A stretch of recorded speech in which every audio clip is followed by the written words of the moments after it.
Welcome to Jamie TV, thank you for tuning in. Today I'm going to start work on a new track for level 3 of Necromancers of Avalon. It's the Spectrum Next game coming from Greenmansoft and the Techno Shed. Incidentally, I thought I'd try a new angle for the beginning of this video, and I kind of like it, but it puts the wrong retro computer in the background. So a bit of a fail, join me over there.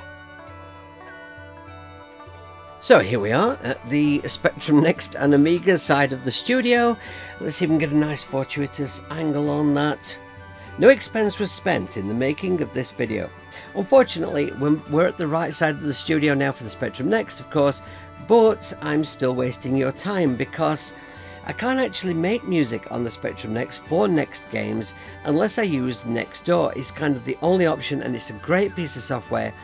But the developers I've worked with so far prefer it if I use Vortex Tracker because of the file sizes that Nextdoor creates. So today I'm going to be working on my laptop over here. Now I think it might be really helpful to show you how I get set up for this process so that everything I might possibly need is to hand and I can just create no interruptions. So, Sunroof Cam. So on my laptop I have Vortex Tracker and I've got this ancient Ivory keys MIDI'd into Vortex Tracker so that I can use it to input notes. My Darth Vader book and Stormtrooper pen are essential pieces of equipment because my memory's kind of shot, so as I go along composing I can make notes and write down chords and stuff, and then if I have to leave off, as soon as I come back when I get another chance to work on it, I'll look in my book and I can pick up right where I left off. I've got my Techno Shed Discord server open at all times on my desktop so that if I need to ask a question about the game or the music or whatever, I can type my question in and I can see as soon as I get a reply. And here I've got my iPad with some guitar software from Nambrini on it, and my guitar's plugged into my iPad's interface over here. Got my guitar to hand here. I would also have a bass to hand plugged in this side of the interface, but right now I'm using this side of the interface for the microphone I'm speaking to you on. And I've also got Steinberg's Etude, a piano app. This is all hosted in AUM on the iPad, by the way, just so that I can use this keyboard over here for... I need all the instruments to be to hand because I don't actually compose in the tracker. I compose with the instruments, then I put the notes into the tracker, and then I'll develop the sounds from there. But before I can do that, I need to know exactly what's expected of this piece of music. What should it be like? What's the vibe going to be? So to get in the right headspace, let's take a look at Necromancers of Avalon so far, what I've done with the music for the first couple of levels, and then we'll take a look at what we know already about what level 3 is going to be like. So far in this video, in the background you've been hearing the first thing I recorded for this game, the title music. That was recorded in Cubase on my laptop and is of course real audio. But when you boldly press the button to start the game, you'll be treated to old school Spectrum AY music. Necromancers of Avalon will be a dungeon crawler game, a turn-based, role-playing nerdorama, the kind of game I'll live for. If you've played and geeked out over Xeno Warrior Extinction, you're gonna love this. If you haven't played the aforementioned masterpiece and certified crash smash, then slap yourself in the face with a wet fish and go and play it now. In this sequel, you're an apprentice mage, or shall we say noob wizard, exploring an underworld rammed with evil nasties guaranteed to make you fill your bags. Navigate the map carefully, locating keys to unlock new areas, there's treasure and new spells to find and learn, and all that good stuff. You can summon up assorted characters to control, and you can fire magic missiles or attack the baddies with swords, and ultimately head for the exit to get to the next level. For this first level, Greenmansoft wanted something Celtic flavoured and not too dark sounding because it's going to get much more poo-pants scary level by level. For level 2, I was very much given the impression that something much more eerie was required. In fact, the developer used the word creepy, and justifiably so, as this level introduces some freaky looking mermen warriors. Or should that be mer warriors? Or is Merman Warriors right? Or Homo Aqua? Just think Sea Devils from Doctor Who, but with big pointy spears instead of those stupid little CD Walkman sidearms and fishnet frocks. I really enjoyed playing the demo for this level. Level 1 gives you the chance to learn the game mechanics, but level 2 is coming for you. It's due to playing these demos that I realised that the tracks for this game would need to be quite long and require multiple sections, so as not to become too repetitive, as it can take quite a long time to complete one level. This is strategy, not switch to auto fire and panic all the way to the end of the level. I'll talk about how that can be achieved whilst retaining a small file size later. Now, here's a map for level 3. I'm told this will be a slime based level, featuring hidden traps and a giant man-eating gelatinous cube. So I'm thinking we need some suspense, some drama, and some slimy sounds. Sounds are not my first concern though. I get started by playing around with some chords and looking for some changes that sound dark and creepy. I'm doing this with the 6-string twanger to begin with because I have a better grasp of chords on that instrument, and for me, writing music is all about chords. Though we may not be able to play chords effectively in a tracker, they are still the framework in which we build. Next, I'll play the first part I came up with on the piano, and let's see what changes I need to make so that it works well on a keyboard and will also stand up in the tracker where I can only play one note at a time.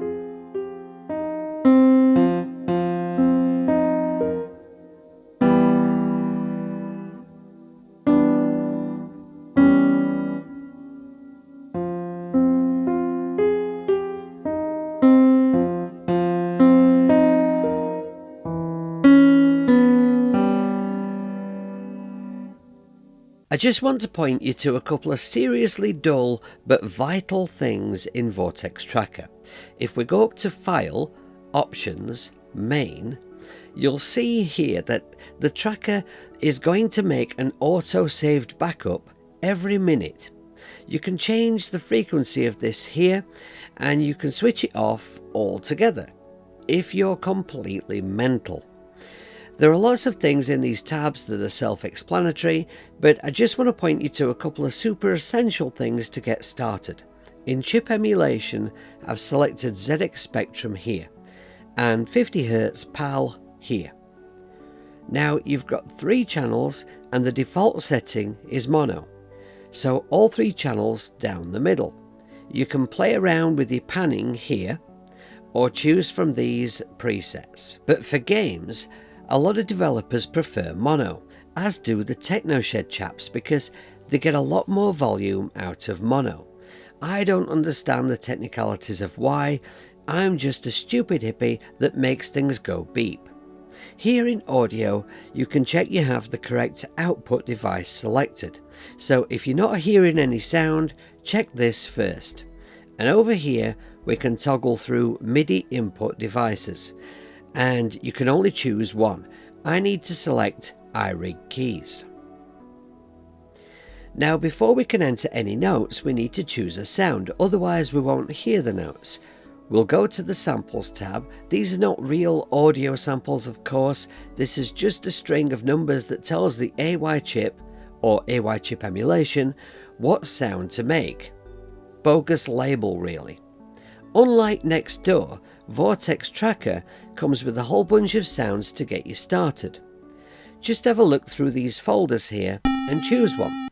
Then point your little flashy square to here and hit a key on your controller or QWERTY to audition it.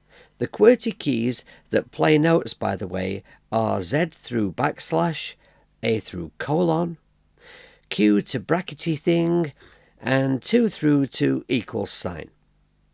In this window here, this is where we can edit a sound or create our own. For now, I'm just going to select a sound I used on a previous level of this game and saved with a new name so that it would be easy for me to find again. I'm not trying to pick the best sound right away. This is just a sound to work with to get us started. It's easy to switch them out later, and that's the best way to audition sounds. Let's go back to the pattern screen where we will spend most of our time. You'll see we've got channel A, B and C, which we can mute like this or solo like this. Ignore these first 6 dots for now, that's ninja level stuff. I want my cursor here, where I'm going to enter my first note. I'll press an F on my keyboard. It's entered the note, but there was no sound. And if I press play, still no sound. Right here, I need to enter a number to tell the tracker which sample this note is playing. So I'll type in 1 for the sample that we selected. Press play, and there we have our first note. Then I'll cursor down and add the next note, and so on. I don't need to add another sample number here because any notes entered in this channel now will play this sample unless I enter a new one. You can, in principle, use multiple samples in one lane, and that's how great old school game composers got more out of very limited hardware than seemed feasible. Here we set the BPM, so let's slow this track down.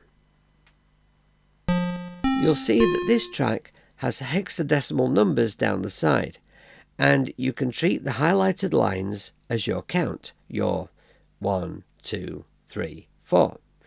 Page up and down will move me up and down the pattern a bar at a time, and I can change the length of the pattern here. As we create multiple patterns, we'll see them appear in this timeline here. And we create a new pattern by clicking on the next block, right click and fill empty positions. There we go. I had to leave off working on this video at this point as it was time to do a Patreon only live stream. In these streams I make the music that I'm working on for games live, so I can go into a lot of detail and answer questions and have a good laugh online with the nice little community that I've built there. So during today's live stream I added all the notes for the chord progression that I came up with earlier. Okay, let me show you a few more functions. You have a master volume control here, and just here we can toggle through the different stereo presets without going to the options tab. And back to mono. We've got undo and redo buttons that are great for when you accidentally drop your Darth Vader book on your keyboard. And here there's a basic play and stop button. This one is play from the start of the whole project. The downwards pointing triangle will play from whatever line your cursor is on already and progress through the track. And the final play button plays the current pattern and loops it round and round. I have this loop button switched in here so that when the project reaches the end it will loop back to the beginning. If you have an intro that you only want to play once and you want the end of the track to loop back to, for example, pattern 1, as the first pattern is pattern 0, right click, set loop position, and now the track would loop back to here every time. But I don't want that, so I'll undo. Now, if I unmute channel B and play from the start, no, hang on, let's stop. You can use spacebar to start or stop, by the way, if you prefer. Let's just press this one in and loop around this pattern. Okay, so you can hear that I've selected a second sample and added a bass drum. That sounds kind of cool, but I'd like it to squelch a little to add to the slime vibe. So just here we can add an envelope type, numbers 1 through to E. I'm just going to show you what one envelope type does, and you can experiment further with the others on your own. So let's put an 8 here. Well, that sounds pants. That's because we need this envelope to work in conjunction with a numerical value that we type in here. To explain how all of this works would make this video longer than Lawrence of Arabia, so if you're interested, Click on the link in the description to visit battleofthebits.com, where you'll find some further detail and some numbers for this column to get you started. The value I need is 4E.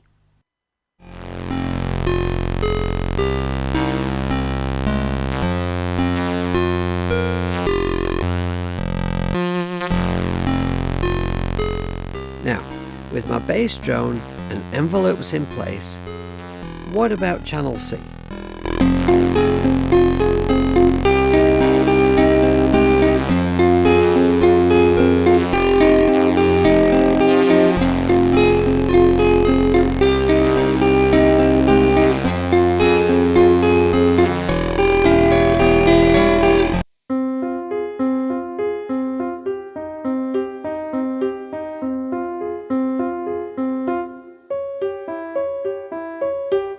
Okay, so that's where the notes are on the piano. So now I'm going to go and find a sound that I've used before that I like. It's in the synths folder. I have to remember to change the sample bank over to number 3, or else I'm going to select this sound over the top of one that I want.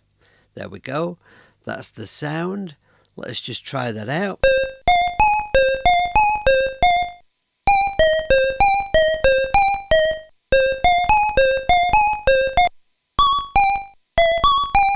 Now I need to switch back to the Patterns tab, and I need to tell channel C which sample we're going to be playing on this track, and then I can start to enter some notes.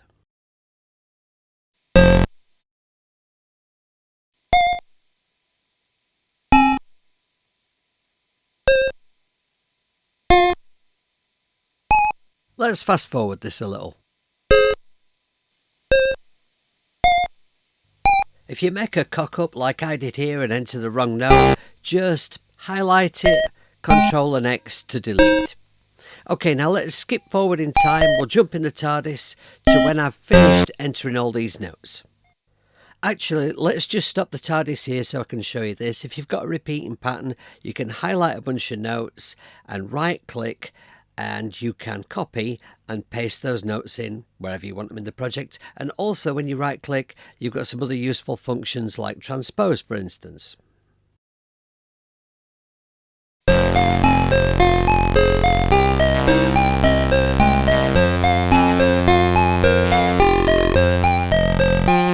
The part sounds nice, but the notes sustain longer than I want them to.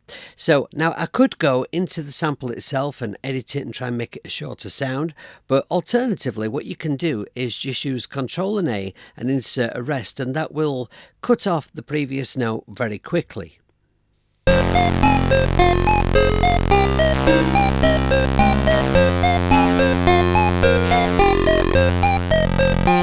I'm much happier with that, but it's too loud. This is supposed to be more of a background sound. So this dot here in Vortex Tracker is where we can enter a numerical value for volume 1 through F. So I'm going to put in a B as the other instruments are playing on an F.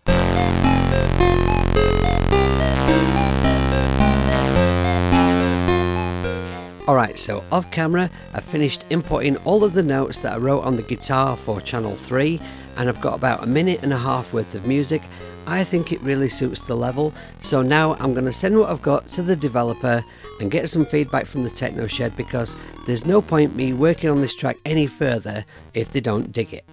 Whilst I'm watching my Techno Shed Discord waiting for a reply from Green Man Soft, I'm going to check out what the track sounds like on the next. And I have a super easy way to do this. This is my folder where I save tracks I've been working on my laptop. So we'll go into Necromancers of Avalon.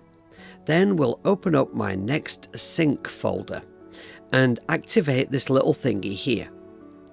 These are the folders that I sync to my next. And yes, you can do this with games. So we'll open up the Necromancers folder here, pop the new track in this folder. Now we go to the next command line and type .sync and enter. It goes all matrix for a moment. Now when I go to browser into the Necromancers folder, there's the track for level 3. cursor down and enter. This saves me a lot of pissy panting about. If you'd like to set this up on your next, I'll put a link below this video to where you can get the download and the instructions that you need. And don't worry, it's about as difficult as putting on a hat. And we have a reply from Greenman Soft. The gelatinous cubes give their unanimous approval. Excellent, so work continues. That was about as much as I could get done in a day, and then my free time for the next couple of days was spent editing this video, and then there were gigs and lessons and family stuff, and suddenly it was time for another Patreon stream. In that stream I repeated the chord progression for the track so far, so I doubled the length of the track, but I made some changes to the second half so that the track feels like it's constantly evolving. So as I've raced ahead and I've left you behind, now I'm going to backtrack and share with you a few features that I used in Vortex Tracker. This column is where we can set an ornament, or in other words, arpeggio. You'll see I have a number 1 here.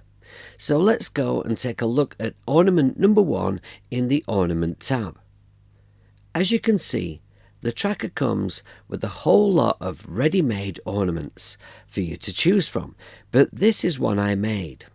So what happens is at position 1 we hear the note I played, and then it's repeated 7 chromatic notes higher, or in other words a fifth of the scale. Then we hear the octave, then a fifth to that note, rinse and repeat up several octaves. I can audition what it sounds like by putting my little flashy square here and playing a note. I'm only using 2 ornaments so far in this track. I can show you the second one by switching to ornament 2 here and play a key.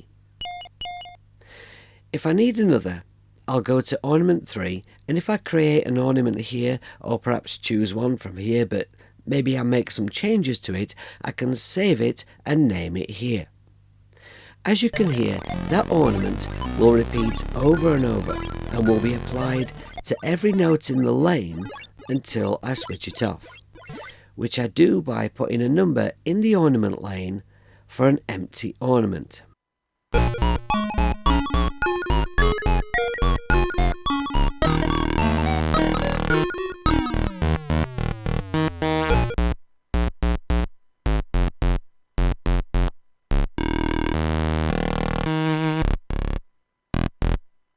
In the new section I have a pumping bass line, and you'll see that I've got the rest commands again to keep those notes short and pumpy. Also note that I have an F in envelope lane. That's how we switch off envelopes. You'll see that I use envelopes again here and then switch them off again. Now the thing that I found most difficult to figure out was bending a note. The last 4 dots here are for special commands. So we have note, sample number, envelope, ornament, volume, and 4 dots for special commands. On the first dot we put the number for the special command that we want. If I hover above that first dot, you'll see a list will pop up of all the special commands. Then if I hover over the other 3, a little pop-up will tell us how hexadecimal values entered there will affect each special command. In this case, I've used a 1 for tone slide down. This number 1 here will give us a smooth pitch slide. You can hear the note shifting in increasingly larger increments the higher the value you enter here. The last number here is used to set the speed of the slide. Here I haven't entered a new note, I've just added a slide back up, because you can do that. Special command number 2 to take this back up in pitch. Further down, what I'm doing is letting the note sound momentarily, then bending the note up or down towards the next note. This does take a certain amount of pissy panting about with hexadecimals to make it sound just so, but it's worth it and you get to know the values over time. If I go to my recordings folder, we can see that this track is so far 3 kilobytes in size. The other two PT3 files I made for this game are 5 kilobytes and 6 kilobytes. I don't want this track to be any more than that. The way that we keep the file size down is by not adding too many samples. That's what really makes the difference. So far I've used 4. I could maybe use one more if I need to, but I'm going to try not to. I want this track to be more or less double the length it is now. So time to start experimenting and write a middle section that will take the track somewhere else and then bring us back to the main theme.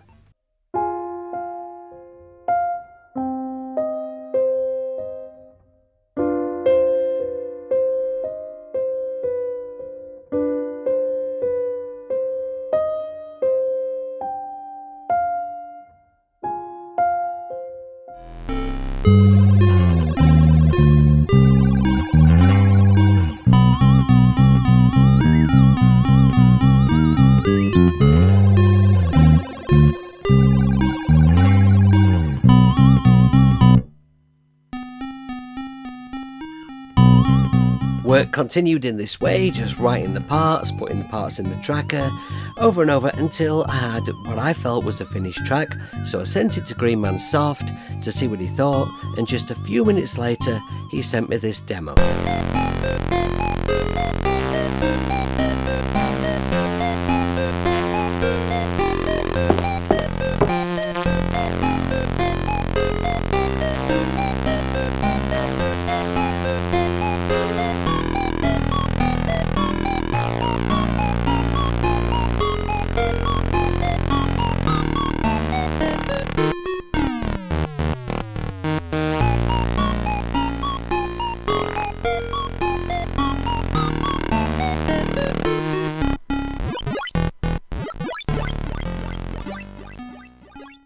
That is just the best. I can't imagine that feeling ever getting old.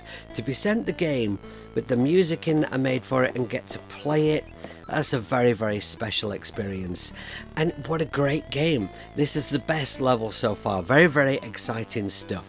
Now, as far as Vortex Tracker goes, I've not shown you everything about how it works. I've shown you the things that I think you need to know to get started. And I think this is the way to do it. Learn enough, dive in, start making some music, and a lot of the rest of it will then become self-explanatory. But the envelope thing, I didn't intend on talking about envelopes in this video because that is kind of a more advanced feature. But I needed it for this track, and so I ended up talking about it. I could go deeper into it. If you'd like more Vortex Tracker content in future, then comment below and let me know.